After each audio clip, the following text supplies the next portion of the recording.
os encaminhamentos necessários. Louvado seja o Senhor, porque nós podemos estar como família, não é? A gente pode se reunir na presença de Deus em família, e isso é bom demais. Quero convidar você a abrir a sua Bíblia na primeira carta de Paulo aos Coríntios, 1 Coríntios, capítulo 1, nós vamos ler do versículo 18 ao versículo 25. Primeira carta de Paulo aos Coríntios, no capítulo 1, do versículo 18 até o versículo 25. 1 Coríntios, capítulo 1, versículos 18 a 25. Um texto muito interessante para nos ministrar nessa noite.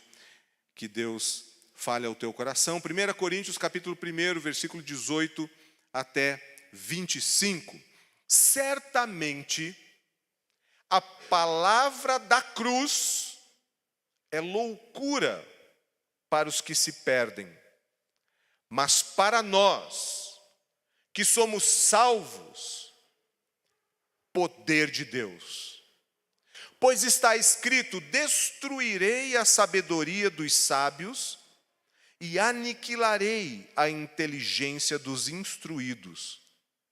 Onde está o sábio? Onde está o escriba? Onde o inquiridor desse século? Porventura não tornou Deus louca a sabedoria do mundo? Visto como na sabedoria de Deus, o mundo não o conheceu por sua própria sabedoria, aprouve a Deus salvar os que creem pela loucura da pregação.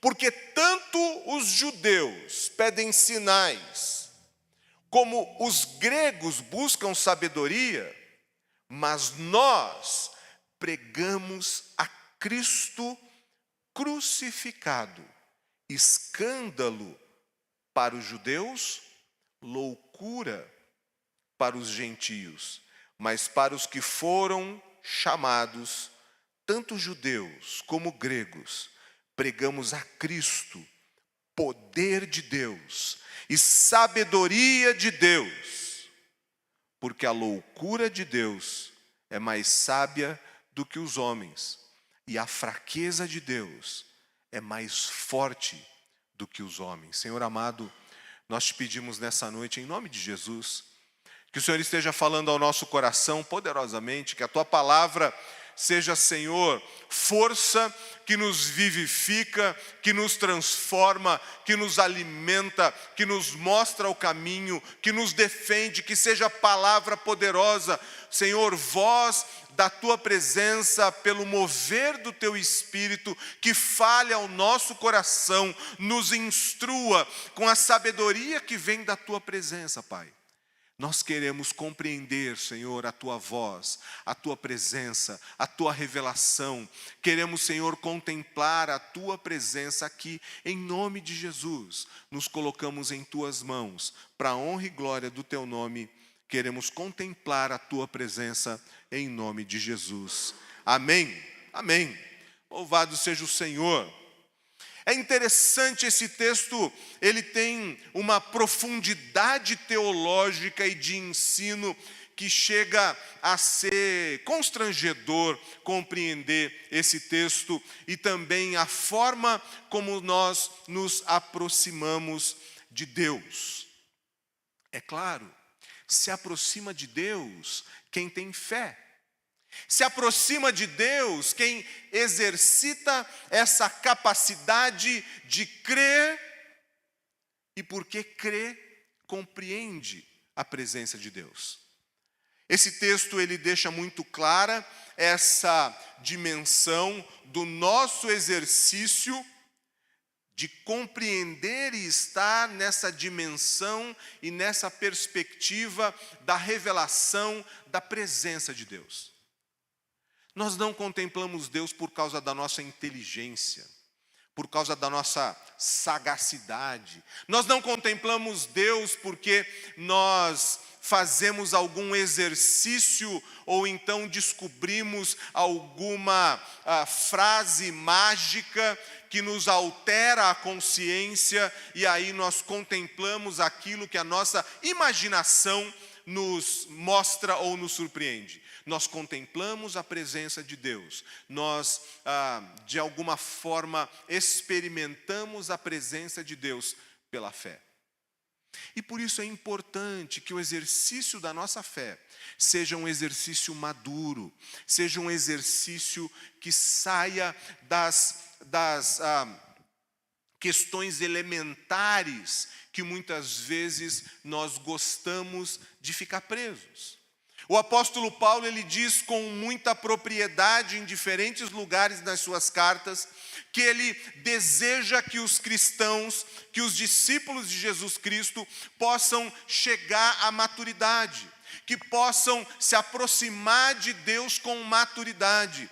Ele inclusive lamenta que ele precisou, certa vez, ele diz, eu queria chegar conversando com vocês como quem fala a espirituais, mas eu preciso de novo alimentar vocês como se vocês fossem bebês na fé. É lógico que a fé, ela também é uma experiência que amadurece. A fé, ela começa como uma experiência um pouco imitativa, nós imitamos a fé que os outros têm, e essa é a fé mais primitiva, mais infantil, menos madura. A fé que imita a fé dos outros. Mais ou menos como começa a ideia de Hebreus capítulo 11, que diz, olhem para aqueles que foram os heróis da fé. Então é como se fosse uma instrução para crianças na fé, para bebezinhos na fé. Lógico, o problema de desenvolver ou praticar uma fé que é uma fantasia, porque ela é uma imitação daquilo que nós vemos nos outros, ela nos conduz a erros. Não porque a fé conduz a erros, mas porque muitas vezes os exemplos que nós buscamos imitar não são os exemplos bíblicos, não são os exemplos do próprio Jesus, não são os exemplos que nós conseguimos aprender dos heróis da fé. Às vezes, nós olhamos para pessoas que, como nós, ainda estão no caminho da busca da comunhão com Deus e da presença de Deus. A fé mais elementar, mais primitiva, é aquela que imita a fé dos outros. Talvez você possa, enquanto eu estou dizendo, você possa se lembrar das vezes que você olhou para alguns irmãos ou irmãs que pareciam mais maduros do que você e você pensou, eu queria ter a fé que esse meu irmão, essa minha irmã tem. Queria ter a fé que o meu pastor tem. Queria ter a fé que aquele irmão ou irmã de oração tem. Eu queria ter a fé. E aí você tenta imitar o jeito que ele ora aquela hora, o jeito que ele leu a Bíblia, o jeito, não é? Para ver se a coisa pega no tranco. É a fé mais infantil, é a fé mais imatura. Ela está ligada, se fosse pensar no desenvolvimento humano, ali pelos 6, 7 anos de idade, dos 2 até os 6 anos de idade. Há uma outra experiência de fé um pouquinho mais desenvolvida, um pouquinho mais madura, um pouquinho mais amadurecida, que é quando aquilo que a palavra me traz, aquilo que eu vejo na vida dos meus irmãos, isso começa a fazer parte da minha vida. Começa a fazer parte da minha experiência com Deus. Não é mais uma história que alguém contou, não é mais uma pregação que o pastor disse, não é mais um estudo que alguém fez, é uma história que é também minha. E aqui, esse primeiro amadurecimento de fé, ele faz com que a Bíblia não seja apenas um livro legal de ler, mas faz com que a Bíblia se transforme na palavra de Deus que fala ao meu coração. Há uma distância quilométrica entre ler a Bíblia como um livro interessante e ler a Bíblia como palavra de Deus, como um texto onde Deus fala ao meu coração, onde Deus se revela a mim, onde Deus se mostra o seu propósito, mostra a forma como Ele age, me amplia o conhecimento do modo como Deus age no mundo e na minha vida. É interessante porque se a gente fica nessa fé imatura, inicial, de imitação, a gente vai ficar limitado à experiência, conhecimento e maturidade da pessoa que a gente está imitando. Se a pessoa que a gente está imitando erra na fé, a gente vai copiar o erro dela. Mas se a gente amadurece um pouco e as palavras do Senhor, a narrativa bíblica, o conselho bíblico, a revelação de Deus por meio da palavra, ela passa a fazer sentido em mim.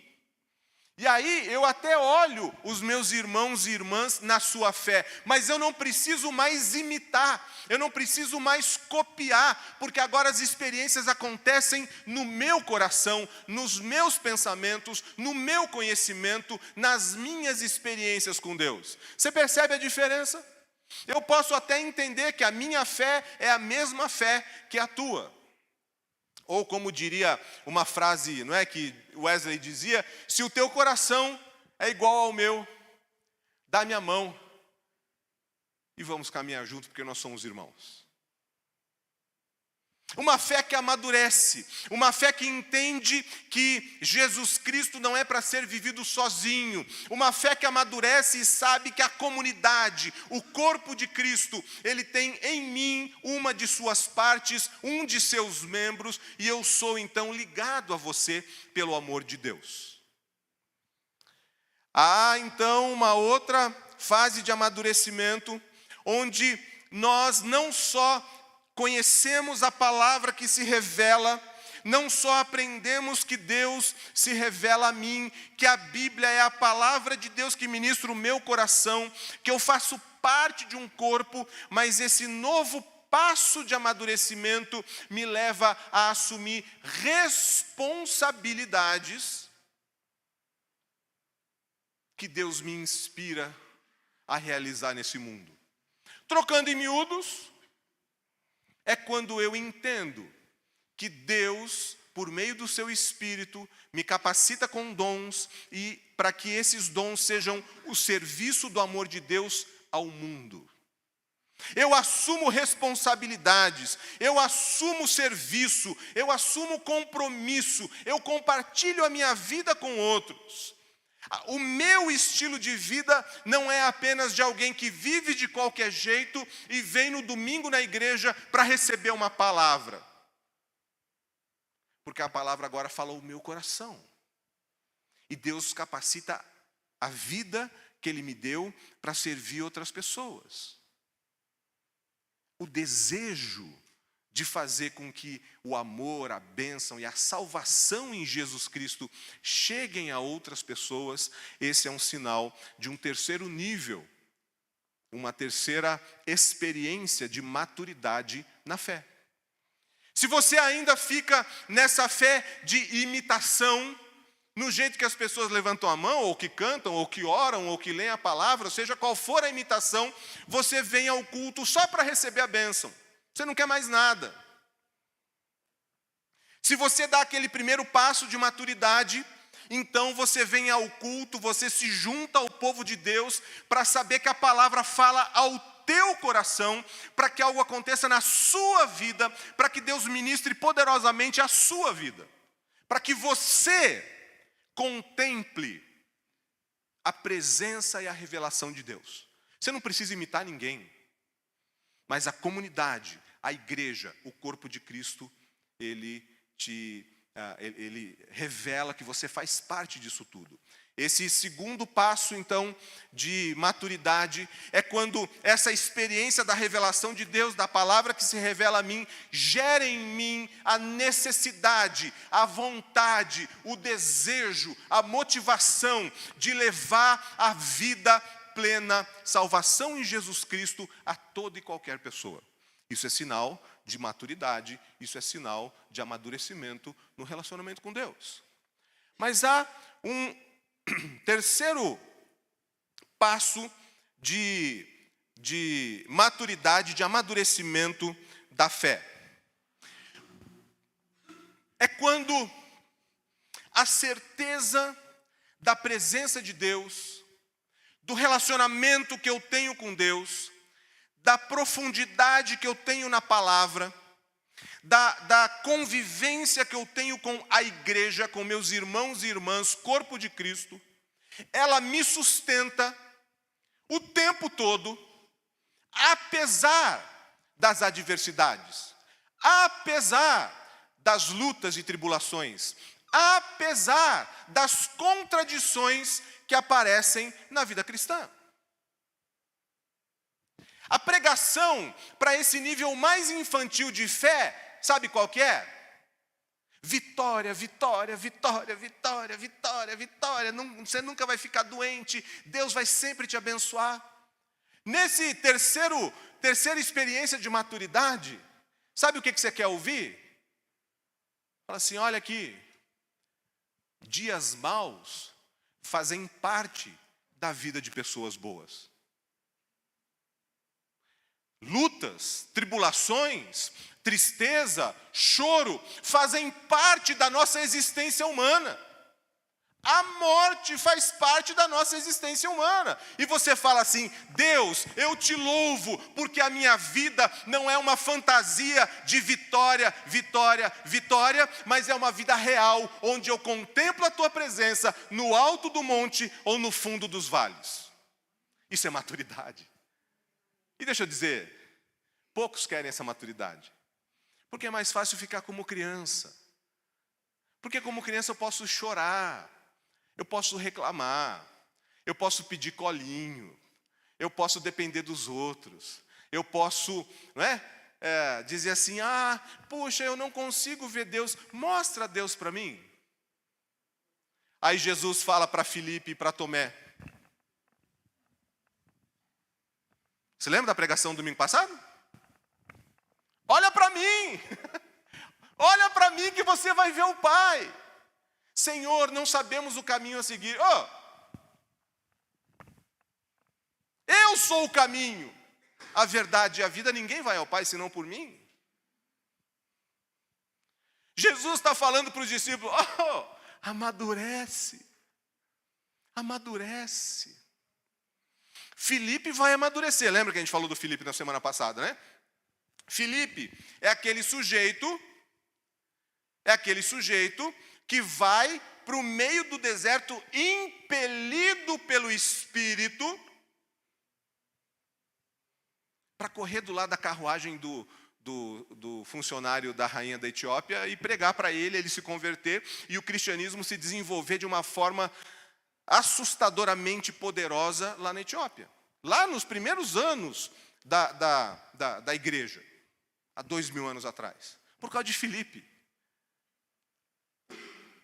Não sabia o caminho, aprendeu o caminho, dirigido pelo Espírito. Você entende que houve um amadurecimento na fé dele? Você entende que houve uma mudança no relacionamento com Deus que ele tinha? Se nós buscássemos amadurecer na fé muito mais do que ficar procurando pequenas migalhas que caem da mesa do Senhor. Se nós buscássemos o amadurecimento na fé.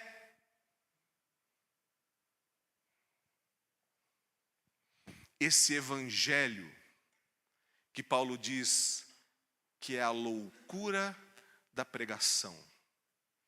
Ele não seria tão louco para nós. Bom, Paulo fala assim, para aqueles que são salvos, ele não é loucura não.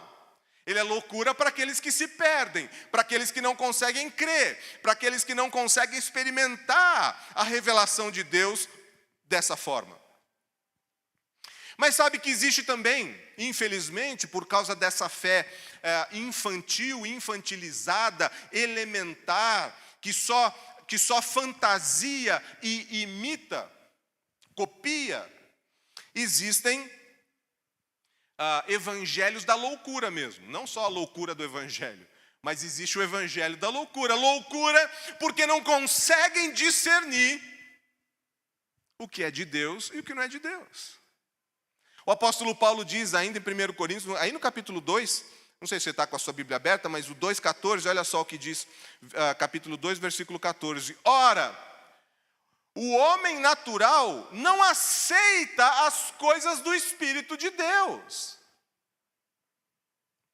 1 Coríntios 2,14. Ora, o homem natural não aceita as coisas do Espírito de Deus, porque eles são loucura. E não pode entendê-las, porque elas se discernem espiritualmente. Tem gente que quer se aproximar de Jesus meramente por causa ou por meio da sua inteligência natural. Por causa da sabedoria, entre aspas, natural.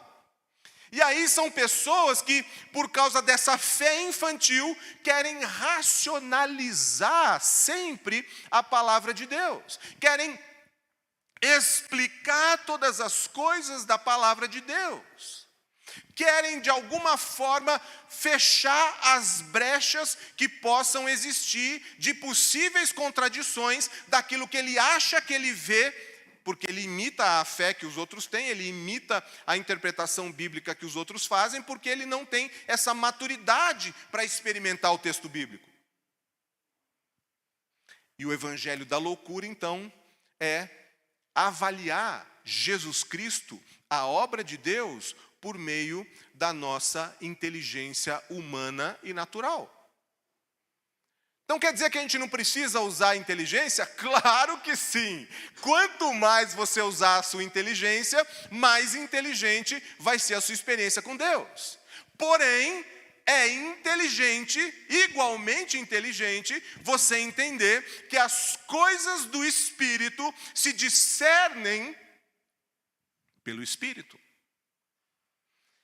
E o apóstolo Paulo diz com muita clareza: naturalmente, nós não aceitamos as coisas do Espírito. Naturalmente, nós não aceitamos as coisas de Deus. Naturalmente, na nossa inteligência natural, nós não conseguimos captar o mover da presença de Deus. É por isso, e aqui a gente tem exatamente um evangelho da loucura, que a gente tem interpretações da palavra que não tem absolutamente nada de Deus.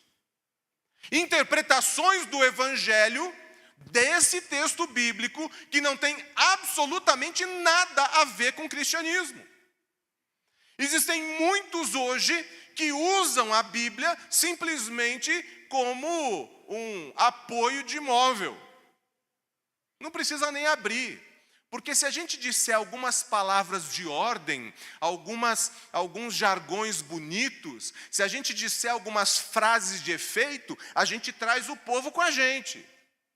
Não precisa falar de Deus, não precisa, quanto mais, falar de Jesus, não precisa falar de pecado, nem de perdão, nem de salvação, não precisa falar nada disso, de santidade então, que besteira. Não preciso ser discípulo de Jesus que olha para Jesus na caminhada e vai em direção à maturidade, à medida da estatura, da plenitude de Cristo. De qualquer jeito aí, decora uns textos de efeito, sabe como é? Decora aí, fala e usa como se fosse um amuleto, põe a Bíblia no carro, porque daí você não vai bater nunca o seu carro. Se você for um navalha, um barbeiro, você vai bater o carro com a Bíblia dentro do seu carro. E talvez a Bíblia saia voando, porque ela está sem cinto de segurança, e dê na sua testa. Não é maldição, por favor. Mas você sabe, né? Que essa é a lei da inércia. O carro para, as coisas estão dentro do carro e não estão amarradas, elas saem voando dentro do carro. Não, isso não vai acontecer com você, tá bem? Se você tem uma fé ainda dessa mais infantil, não vai acontecer com você em nome de Jesus.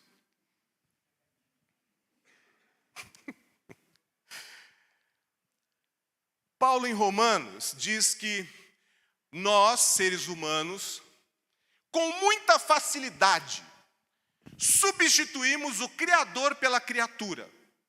Conhece esse texto? Nós substituímos o Criador pela criatura. E vê se não é assim. Muitas vezes a igreja virou um lugar de entretenimento. Não é? A pregação virou um show, não é? O louvor virou um show, tudo virou um show. Eu não preciso nem me envolver. Posso envolver dando umas risadas, chorando, porque o desempenho do pregador ele é tão dramático que mexe com os meus sentimentos e eu saio do culto flutuando. Tá bom, né? Tem um sujeito que uma vez escreveu que muita gente quer que o culto seja como uma experiência de... Você já viu aquele de pegar a bexiga com gás hélio e inspirar o gás hélio pela boca? Gás hélio, aquele que faz a bexiga flutuar, né? Tem gente que quer, na igreja, seja uma experiência com gás hélio, para de repente sair flutuando e falando estranho. Não fala estranho, né? Porque nós substituímos o Criador pela criatura. Nós queremos emoções, fortes emoções, orações fortes, pregações fortes. Nós queremos tudo forte, tudo muito temperado, tudo muito picante, muita pimenta, muito condimento. Nós queremos coisas que escondem Jesus embaixo dessas camadas de condimentos. Substituímos o Criador pela criatura. Isso se chama idolatria. A nossa experiência aqui é contemplar a presença de Deus da forma mais crua, mais essencial, mais de primeira mão. A pregação não é para que eu te mostre o que eu sei de Deus. Mas a pregação, toda vez que eu estou preparando uma pregação, eu imagino você... Assim, a pregação facilitando com que você se encontre com Deus em primeira mão. Que eu desapareça. Tem um livro de um escritor que eu gosto muito, Eugene Peterson. O título do livro é O Pastor Desnecessário. É o meu sonho. Sabia disso? Para agora já então, pastor. Glória a Deus. Se eu me tornar desnecessário, porque você está contemplando a presença de Deus em primeira mão, não imitando o que outras pessoas fazem, mas contemplando e experimentando o mover do Espírito Santo em primeira mão, estamos juntos. Sou completamente desnecessário, porque não sou eu que provoco emoções em você, porque não é a pregação que tem que provocar alguma coisa em você. Às vezes fala assim, não, então a gente faz um momento de apelo, aí apaga a luz, toca uma musiquinha para dar aquele clima. Que clima o quê, rapaz? Para com isso. É a presença de Deus, que funciona com apelo, sem apelo, com luz, sem luz, com templo ou sem templo. O poder de Deus funciona com pregação ou sem pregação. A palavra de Deus está disponível para que você abra e ela salte. Isso é a palavra de Deus. Mas nós substituímos o Criador pela criatura. E aí, nós queremos que alguém nos mostre o caminho. Meu Deus do céu, eu fico pensando, que bom que tem esses exemplos na palavra, né? Porque aí eu não me sinto tão nó cego, tão mané. Se os discípulos que andavam 24 horas com Jesus por 3 anos... Senhor, até acredito que tanto Filipe quanto Tomé fizeram aquela entonação de sabedoria. Estamos fazendo a pergunta mais importante do universo. Senhor, mostra-nos o Pai. Olha para mim, 24 horas juntos. Você não viu os milagres que eu estou fazendo? Você não viu a autoridade da palavra que eu estou pregando? Você não está ouvindo o que Deus está fazendo? Você não está vendo com os teus próprios olhos? Quem olha para mim, olha para o Pai. Felipe, amadurece, sujeito. Ai, qual é o caminho, Jesus? Rapaz, estamos andando todo dia. A gente sai daqui de Jerusalém, vai para Jericó, de Jericó a gente vai lá para Galileia, e a gente está andando, a gente viaja a pé por todos os caminhos, vocês atrás de mim. Você pergunta o caminho? Vou comprar um celular para você que só tem o Google Maps para você saber o caminho. Olha para mim, eu sou o caminho, a verdade e a vida. Mas nós queremos trocar, substituir Deus por pessoas. Não, mas aquele pregador, a palavra dele, e daí? Porque a palavra é de Deus, não é do pregador. E deixa eu te contar aqui um segredo triste, para vocês que estão aí também vão ouvir qualquer hora isso aí no YouTube, ou qualquer outra das mídias. Quem está aqui nesse lugar tem que cuidar muito, sabia? E quem prega com frequência tem que vigiar demais. Porque quem está aqui, eu não estou falando as minhas palavras. Eu estou falando a palavra de Deus, certo? Eu estou pregando a palavra de Deus. Só que é muito fácil, e às vezes até desejável pela audiência, que eu me sinta Deus. Que o pregador se sinta Deus. Ele esquece que ele apenas é um instrumento para falar da palavra de Deus, mas ele não é e nunca vai ser Deus. Só que presta atenção, tem pregador que fala como se fosse Deus. Misericórdia, Senhor. Lógico, ele está falando para aquele povo imaturo. Timóteo fala lá na capítulo 4 de 2 Timóteo, capítulo 4, versículos 2, 3 e 4. Prega. Se você quer abrir, vou te dar tempo para você abrir aí. 2 Timóteo, capítulo 4, versículos 2, 3 e 4. 2 Timóteo, capítulo 4, versículos 2, 3 e 4. 2 Timóteo, capítulo 4, versículos 2, 3 e 4. Prega a palavra. Não é... Se Paulo tivesse vivendo hoje, ele ia colocar assim, prega a palavra, entre parênteses, não é cultismo gospel. Prega a palavra. Insta, provoca, pergunta, repreende, exorta com toda a longanimidade, ou seja, a paciência, a doutrina. Pois haverá tempo, vê se não é agora, haverá tempo, o tempo que a gente está vivendo, eu acho, em que não suportarão a sã doutrina. Pelo contrário, cercar-se-ão de mestres, segundo as suas próprias cobiças, como que sentindo coceira nos ouvidos, e se recusarão, tais pessoas se recusarão a dar ouvidos à verdade, voltando-se para os mitos. Olha lá, ou as fábulas, dependendo da tradução. A Nova Almeida atualizada fala fábulas. Essa tradução da Almeida Fiel e da King James fala voltando-se para os mitos. Prega a palavra, insiste a tempo e fora de tempo, quer seja oportuno, quer não. Corrige, repreende, exorta com toda paciência e doutrina, pois haverá tempo em que não suportarão a sã doutrina, pelo contrário, cercar-se-ão de mestres, segundo as suas próprias cobiças, como que sentindo coceira nos ouvidos. Se recusarão a dar ouvidos à verdade, entregando-se aos mitos, às fábulas, aos contos da carochinha, às historinhas do George Lucas. Né? Igreja virou Star Wars.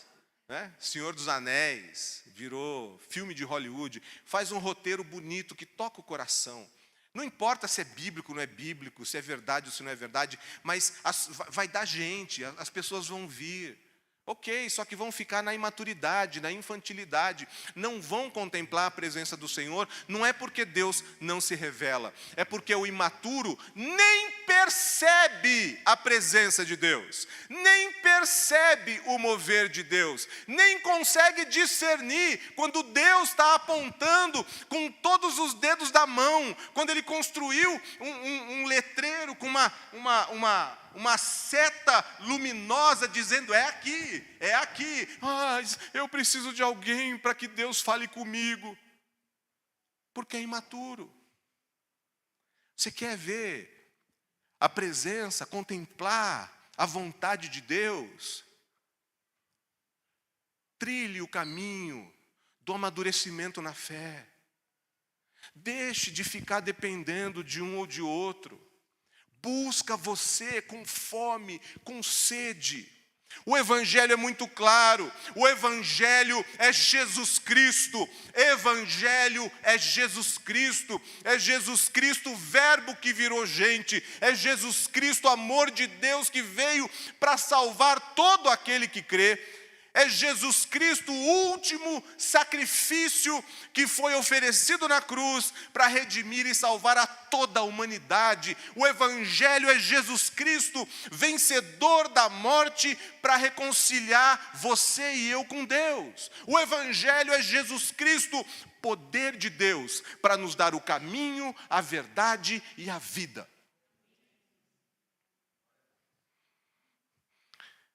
Essa é a loucura da pregação. Os judeus, disse Paulo, eles querem sinais. Sinais. Então, assim, e aí tem uma passagem que pedem para Jesus, Senhor, nos dá sinal. Ele fala assim, o que adianta? Eu vou desenhar numa nuvem, aí você vai crer. Se você não crer olhando para mim e ouvindo a minha voz, só porque uma nuvem tem um formato diferente, você vai acreditar? Nós somos bem tongo assim, né? Bem tonto. Se Deus aparecer numa nuvem, que nuvem, rapaz? Leia a Bíblia, leia o Evangelho, leia a palavra, amadureça, se relacione com Deus, espere que a palavra salte aos seus olhos e o teu coração vai ser transformado. Não fica buscando tipo Gideão lá no Antigo Testamento. Lembra de Gideão? Lãzinha molhada, lãzinha seca, né? Terreno molhado, lãzinha, né? E se o Senhor me der o sinal, eu vou lutar. Para com isso. Isso é imaturidade. Isso é infantilidade. Amadureça. Veja Deus, sinta Deus, experimente Deus, ouça Deus pela palavra.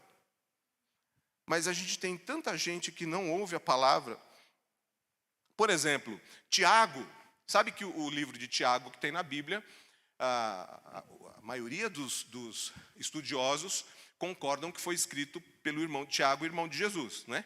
Filho de Maria também.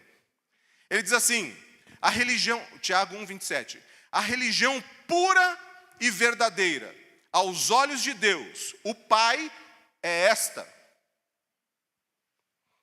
cuidar dos órfãos e das viúvas em suas dificuldades e não se deixar corromper pelo mundo. Está vendo aí?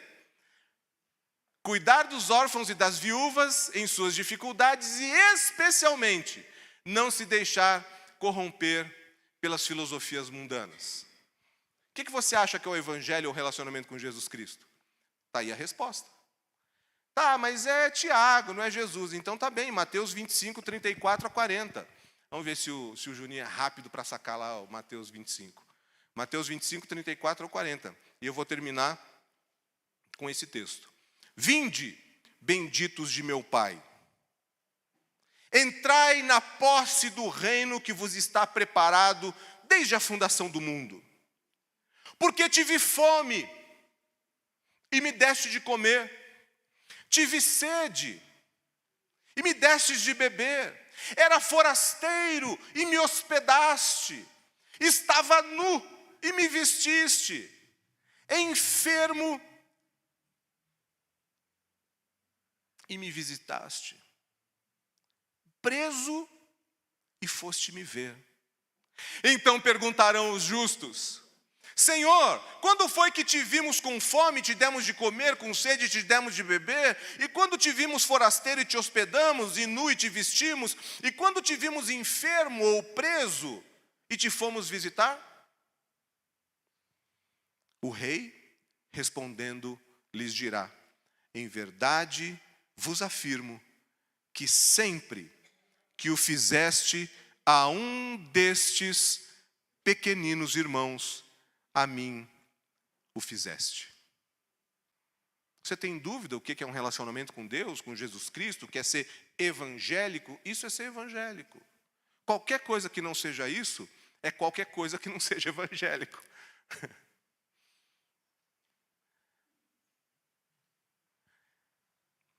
Nós estamos num caminho nesse mês de setembro de compreender formas, oportunidades de contemplar a presença de Deus.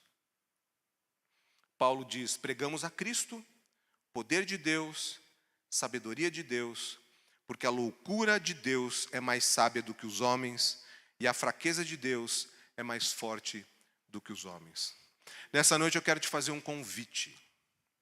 Se você quer amadurecer, a gente está sempre em processo, tá bem? A gente nunca vai parar de amadurecer. A gente nunca vai parar de se relacionar mais com Deus. Eu quero te fazer um convite nessa noite. Se você quer dar um passo de maturidade, se você quer se envolver mais com a presença de Deus, se você quer mais desse mover de Deus que fala ao teu coração, a tua necessidade, transforma a tua vida, abre os teus olhos, fala a você, se manifesta e te ensina pela palavra. Se você quer contemplar a presença de Deus a partir da loucura do Evangelho, Jesus Cristo crucificado, Senhor e Salvador, eu quero te convidar a orar comigo. Feche os teus olhos. Tem um momento de oração, tem um momento de busca da presença do Senhor aí onde você está. Tem um momento de falar: Senhor, eu preciso amadurecer, Pai. Eu preciso sair dessa experiência infantilizada de um relacionamento dependente de outros. Eu quero, Senhor, aprender a me alimentar em Ti. Eu quero aprender, Senhor, com a Tua palavra, na Tua palavra. Eu quero contemplar a Tua presença, Pai. Senhor amado, eu quero conhecer Jesus mais profundamente. Eu quero que Jesus seja de fato o meu caminho e vida. Seja a verdade que me conduz. Eu não quero depender de pregadores e pregações. Eu não quero, Senhor amado, depender de outros oradores de orações. Eu não quero, Senhor, depender da interpretação de outros. Eu quero, Senhor, amadurecer e compreender a Tua presença na minha vida. Entender o pecado que ainda habita em mim, Senhor, e seguir no caminho de santificação. Pai, eu quero mais, Senhor. Quero que a Tua palavra faça sentido para a minha vida, Senhor. Eu quero, Senhor amado, que a Tua palavra faça sentido nesse lugar onde nós estamos com os nossos irmãos e irmãs. Eu quero, Senhor, que a Tua palavra possa, em nome de Jesus, me mostrar que Tu és um Deus, como diz a canção, de perto, mas também é Deus de longe. O Senhor está aqui, o Senhor está nos nossos momentos bons, o Senhor está nos nossos momentos de tristeza e dor, e é exatamente aí que queremos crescer mais em Ti. No conhecimento, Pai amado, da Tua palavra, no conhecimento do Teu mover sobre nós. Senhor, fala ao nosso coração agora, Pai. Queremos mais de Ti. Queremos mais, Senhor. Age nas nossas vidas em nome de Jesus. Se você quer dar um passo de maturidade, sinaliza isso vindo aqui até o altar para a gente orar junto aqui no altar. Que você possa dizer, Senhor, eu quero dar um passo de maturidade. Eu quero ter mais relacionamento contigo, eu quero contemplar a tua presença. Você que quer vir até o altar e a gente orar junto, vem aqui que eu quero orar com você. Eu estarei orando junto com você, não apenas por você, mas junto com você. Se você quer maturidade na tua vida e relacionamento com Deus, vem até o altar, eu quero orar com você. Se você quer também, de alguma forma, declarar que Jesus é Senhor da sua vida pela primeira vez, se você nunca declarou isso, eu quero te convidar para que você declare Jesus Cristo como Senhor da sua vida, como Senhor dos teus dias, como Senhor e Salvador, que você comece a experimentar a fé. Você que vem até ao altar, começa a orar, continua orando, buscando a presença de Deus. Fala ao Senhor agora, Pai, eu estou aqui no teu altar, na tua presença. A minha oração, Senhor, é para te buscar com espírito e em verdade. Em nome de Jesus, ouve, Senhor, essas orações aqui, Pai. Ouve esses pedidos. Ouve, Senhor amado, esses corações no teu altar. Ouve, Senhor, os teus filhos assentados também. Pai, dá uma experiência na vida deles. Em nome de Jesus, que haja sede e fome da tua palavra,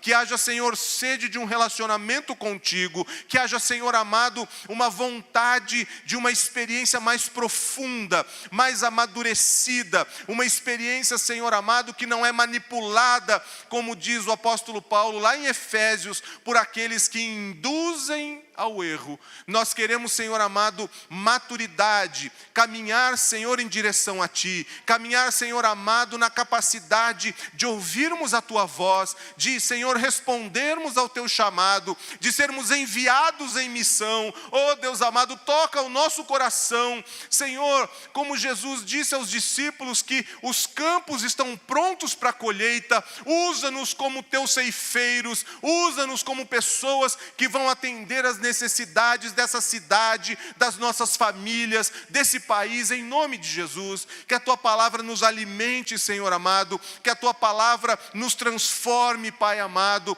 que a Tua palavra seja, Senhor amado, conhecimento da Tua sabedoria. Senhor, eu oro pelos Teus filhos e filhas, intercedendo por cada um deles, cada uma delas, buscando em Ti, Senhor, uma experiência de maturidade. Você que está aqui na frente, ora comigo. Senhor, em nome de Jesus, amadurece o meu coração, os meus pensamentos, a minha experiência de fé. Em nome de Jesus, quero contemplar a Tua presença. Revela, Senhor, a Tua presença por meio da Tua palavra. Revela, Senhor, a Tua presença na minha vida diariamente. Me coloco no Teu altar. Usa-me, Senhor. Coloca no meu coração sede e fome da Tua palavra, da Tua presença. Usa-me, Pai. Desperta o meu coração para o sofrimento e a necessidade de salvação que há ao redor de mim. Usa-me, Pai, como ferramenta em Tuas mãos, em nome de Jesus.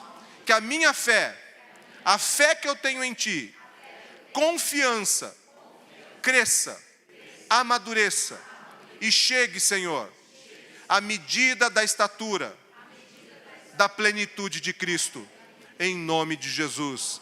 Amém. Amém. Senhor, ouve, Senhor, essas orações, a busca que o Teu Filho faz. Pai, revela, Senhor, a Tua presença pela Tua palavra. Senhor, mostra por meio do Teu Espírito Santo a cada um desses Teus filhos e filhas, Pai. Nós queremos mais de Ti. Nós queremos muito mais de Ti. Nós queremos, Senhor, sair da superficialidade que muitas vezes nos aprisiona e queremos mais de Ti, em nome de Jesus. Amém. Amém. Abraça quem está do teu lado aí, em nome de Jesus, e você pode assentar.